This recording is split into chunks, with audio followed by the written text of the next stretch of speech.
Gairah nakal sang mertua. Bab 7 pergi. Mendengar apa yang dikatakan Pak Hans, manik mataku melebar sempurna. Apa aku tidak salah mendengarnya? Bibirku keluh. Jantungku berdebar-debar. Apa maksud ucapan Bapak? Tanyaku memastikan. Pria itu mengusap bibir ranumku dengan lembut. Ibu jarinya terus bergerak membelainya. Di sela belayan jarinya, dia terkekeh. Bibirmu begitu lembut, lembut sekali. Rasanya ingin kembali mengecup bibirmu, Ani. Aku mundur karena tersentak mendengarnya. Ini gila, bagaimana bisa bapak mertuaku mengatakannya? Ani mohon, jangan seperti ini Pak. Mas Bram ada di rumah. Ani takut menjadi salah paham untuk suami Ani. Pak, untuk apa salah paham? Bukannya kita telah menyecap satu sama lain? Aku menghela napas berat. Kenapa semuanya mendadak menjadi rumit? Iya Ani tahu. Tapi, Ani, kemarilah. Apa kamu menyingkirkan barangku? Aku menoleh karena mendengar suamiku yang memanggil. Aku merasa sedikit lega karena panggilan Mas Bram membuatku akan bebas dari pembicaraan ini. Aku kembali menatap Pak Hans. Mas Bram memanggil Ani. Ani harus menemui Mas Bram karena sepertinya Mas Bram membutuhkan sesuatu. Dengan segera aku pergi dari sana dan menutup pintu kamar Pak Hans. Kakiku rasanya hampir lunglai jika saja aku tak menahan dengan bertumpu pada meja vas bunga sekitar. Mungkin saja aku jatuh terduduk di lantai. Aku harus bersikap biasa saja jika tak ingin Mas Bram curiga terhadapku. Aku langsung saja pergi menemui suamiku ke kamar. Mungkin dia membutuhkan sesuatu. Sesampainya di kamar, aku langsung mendekati suamiku. Dia terlihat seperti kebingungan, seolah sedang mencari sesuatu. Mas, panggilku dengan lembut. Mas Bram yang tengah mencari sesuatu, lalu menoleh ke arahku. Sayang, kamu menyimpan kotak milik Mas. Kotak apa Mas? Tanyaku. Kotak coklat yang ada di bawah kasur. Kotaknya memang terlihat usang, namun terdapat barang Mas di sana. Maaf Mas, tapi Ani tidak pernah melihat kotak yang Mas maksud. Apa mungkin Mas lupa menaruhnya? Entah, sepertinya Mas lupa. Aku merasa penasaran, lalu kembali bertanya kepadanya.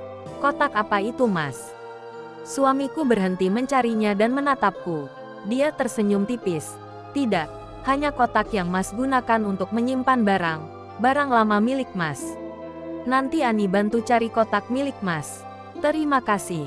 Kalau begitu kita sarapan saja dulu. Ayo, aku mengangguk. Kami pun turun ke meja makan dan makan bersama seperti biasanya.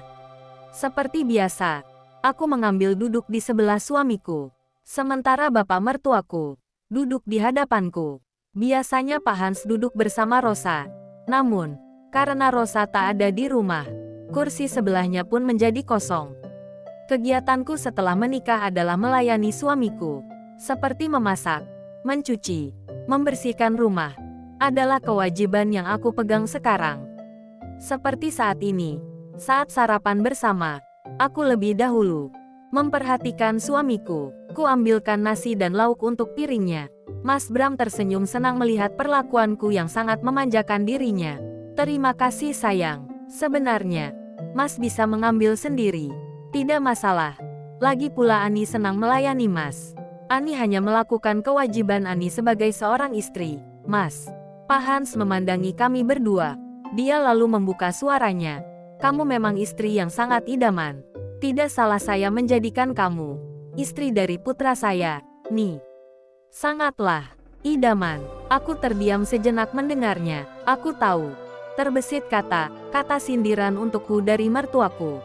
Tapi aku meresponnya dengan sedikit tenang, agar suamiku sendiri tidak merasa curiga. Bapak terlalu menyanjung Ani. Ani hanya melakukan kewajiban seperti pada umumnya, menjadi seorang istri. Iya, seorang istri. Lanjut Pak Hans sambil terkekeh. Tanganku sejujurnya mengepal di bawah meja makan. Ingin rasanya aku menyumpal bibir mertuaku agar diam dan tak bersuara. Ani, ada yang ingin Mas bicarakan dengan kamu. Aku yang sedang membersihkan ranjang, berhenti, dan kemudian mendekati suamiku yang duduk di ujung kamar. Aku menatapnya penasaran. Ada apa Mas? Apa? Ada sesuatu yang penting yang ingin kamu bicarakan? Aku duduk dan memegang tangan suamiku. Katakan Mas. Sepertinya Mas akan pergi kembali. Keningku mengerut. Terselip perasaan gelisah dengan apa yang Mas Bram katakan baru saja. Berangkat, maksud Mas. Kerja lagi. Benar, aku menghela napas. Mendengar apa yang suamiku katakan. Sejujurnya aku sedih. Apa harus secepat itu? Mas, kamu baru saja kembali. Dan kamu harus meninggalkan aku lagi. Mas Bram menggenggam tanganku, seolah meyakinkan aku. Maafkan Mas, harus meninggalkan kamu kembali. Tapi ini pekerjaan Mas. Kamu tahu sendiri, pekerjaan Mas. Waktunya tak menentu. Bisa sewaktu-waktu, sesuai dengan kondisi di kapal. Bisa kapanpun Mas untuk pergi. Lalu kapan Mas akan kembali? Mas belum tahu, tapi setelah pekerjaan Mas selesai, pasti Mas akan kembali kepadamu secepatnya. Ani akan menunggu Mas hingga kembali. Terima kasih sayang. Mas Bram membawaku ke dalam dekapannya dan mengecup puncak kepalaku, menciumnya dalam-dalam. Aku menghirup aroma tubuh suamiku dalam diam, untuk menghilangkan kerinduanku dikala suamiku nanti meninggalkan aku.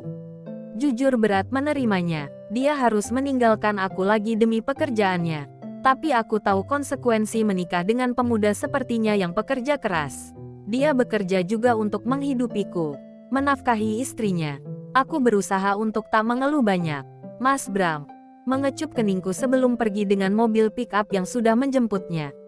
Aku mengatar kepergian suamiku dengan memandanginya pergi. Baru saja sehari, tapi aku sudah harus siap ditinggal kembali olehnya. Aku pasti akan merasa kesepian jika tak ada suamiku yang menemani. Assalamualaikum, Mbak Ani. Aku melihat Rosa sudah pulang dan salim kepadaku. Aku tersenyum. Waalaikumsalam. Sudah pulang, Ros? Sudah. Kepalaku pusing, Mbak. Kapan juga lulusnya aku ini? Sabar. Dinikmati saja. Namanya juga kuliah. Kamu memulai dan kamu harus menyelesaikan. Toh juga mendapat ijazah. Ros menghela napasnya panjang. Ya iya sih. Tapi bikin sakit kepala, Mbak. Mendengar ujaran Rosa membuat aku terkekeh. Sudah makan belum? Kalau belum, Mbak sudah masak itu di dalam. Belum lagi, hehe, maksudnya habisnya enggak enak kalau di rumah kita tambah nasi. Enggak sopan sih, kata almarhumah ibu dulu. Ya udah, Rosa masuk dulu ya, Mbak. Iya Ros, makan yang banyak. Habisin aja sana. Mas Bram juga sudah berangkat lagi. Rosa tampak terbelak mendengar ujaranku. Loh, Mas Bram sudah pulang. Kepalaku mengangguk. Iya, dan sudah berangkat lagi. Astaga, kenapa nggak kasih tahu Rosa, Mbak? Kan Rosa nggak sempat menemui Mas, kesalnya. Kata Mas Bram, nggak usah kabari kamu. Toh kamu lagi mengerjakan skripsi di rumah Gita. Rosa terdengar berdecit. Mas itu masih saja menggampangkan. Namanya adik. Ya jelas kangen. Ya sudah. Rosa mau masuk dulu, Mbak. Lapar, hehe. Iya, sana. Jangan lupa like dan subscribe ya guys.